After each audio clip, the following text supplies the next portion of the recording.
Yes, come in. Hello sir, good morning. Good morning, ma'am. Good afternoon, good evening. Sir, ako po yung dentist niyo ngayon. Ako po si Dentist? Si Sir,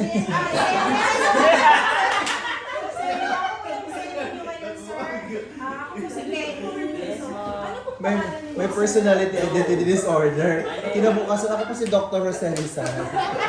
Nasa mental hospital pala tayo. Sir, ano pangalan niyo po? My name is Doe. Nag-roleplaying na pala siya. Okay, yung pangalan.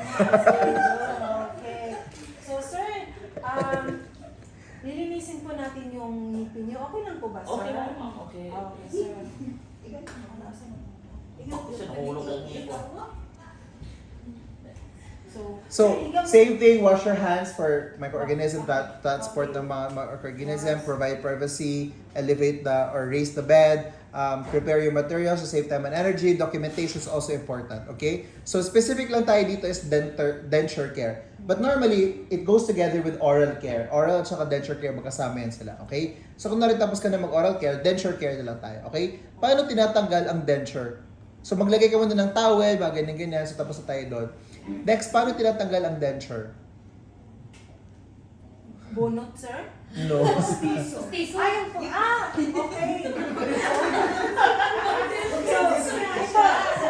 Okay. So, pag complete, pag ano po yung, ang tawag nito, pag hindi pa po yung, hindi complete yung, ano mo, yung, ano lang, partial yung, like, yung sa harap lang, ito sa harap lang. So, syempre, tanungin mo yung customer kung, patient kung okay lang ba na ako magtatanggal or siya, baka ayaw niya na ikaw magtanggal, baka nahihiya siya or ano. So, Okay. syempre magtanong, sir, okay lang ba po ba na ako ang magtatanggal, sir, or ikaw po? Ikaw na po. Sige nga po tayo, sir. So, hindi kayo share to us kung paano tinatanggal ang denture. Hindi mo kailangan tanggalin, pero paano siya tinatanggal? Di ba maglalagay ka ng forces para, oo. Tank ko lang ginagamit sa Ha? tank. Tang na, gaganon mo na lang, di ba? Pero pag, kunyari, ibang tao magtatanggal, kailangan mo nang i-ganon, tapos Yes. i-unclamp, tapos para ma-slide siya. Okay? Walang May ring siya. Sino man meron? Sino man meron? Pag adhesive, may mga adhesive na mga ganyan na hindi mo na kailangan siyang i-denture care every single day. Pag yung denture care, mini-maintain na ng dentist yun. Para lang siyang talagang, parang siyang permanent na naka-stick lang. So hindi mo kailangan tinatanggal. Pero pwede mo nang tanggalin yung iba, tapos maglalagay ka ng adhesive. Yung mga sanay na, meron na silang ganun, okay? Sabi natin yun, bawal daw yun eh, 24 hours. So ito, tinatanggalan natin siya, yung mga naka-clamp, and then saan ilalagay yung ngipin? Saan nilalagay? basin. Ha? Ano yan tawag dyan?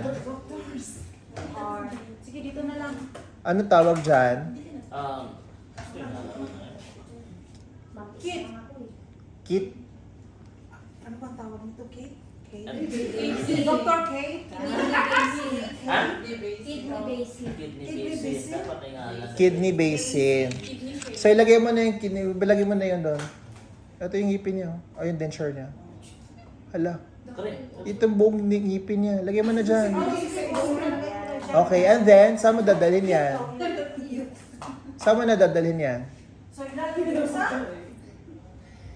Refrigerator. Lilinisin. So saan mo nga dadalhin yan? Sa sink? Doon sa ilalim ng puno ng mangga tuwing hapong gabi. Sa sink, kung saan mo lilinisin. O, punta na ka sa sink. Denture care, ang topic mo, di ba? Bakit nakasaka-patient ka pa? So, linis. Sir, ito sir, tapos na sir. So, Anong denture care dito? 99 sir. meron ba? 1 Alam mo, ang importante sa topic na ito is yung performance, yung demonstration, hindi yung theory. Page 100. Hindi ko nakita yun. Yung procedure. Ano siya? Page. Okay. Oh, ako na. Basa ko na to. Please, Papa. Okay, number 8. Place paper towel or washcloth in the sink. So now, nasa CR ka na. Maglagay ka doon ng towel sa sink. Sana yung nakikita ng mga tao, di ba? Harap ka dito sa amin. So, ano yung nilalagay mo na, yan, saan ka na ngayon? Sa CR? Oo, sa CR na rin. So, bakit mo nilalagyan ng towel ang sink, Para guys? doon mo ilalagay pagkatapos mong nilinis yung... Is that the reason why? Bakit lagyan ng sink? Protect the denture, sir, from falling, getting damaged. So, di ba, imagine porcelain yung, or ano ba yung made up ng tiles? Tiles ba yun? Pag mahulog yan, may possible na ma-break siya. And that's very expensive or cost, di ba? As you've said, it's expensive. So, to protect that from mahulog dun sa hole or mabasag, lagay mo ng linings or towel. Okay? Use the brush and paste. Brush all surfaces gently but thoroughly. Brush. Asan ang brush mo? Wala. O, brushan mo na yan. Kunwari may brush. Pero ito kumari ito. Hindi! Siyempre, sinabi Hindi pwede. Nasa CR ka. Yan ang linisan mo. So, kaya ang ginagawa mo, nililinis mo yung postiso, hindi yung tao. If the patient prefers, add the denture cleaner to a cup with water and flow. So, natapos mo na, i-rinse mo na, and then get a tissue, wipe it dry, and ilagay mo na sa kidney basin mo ulit.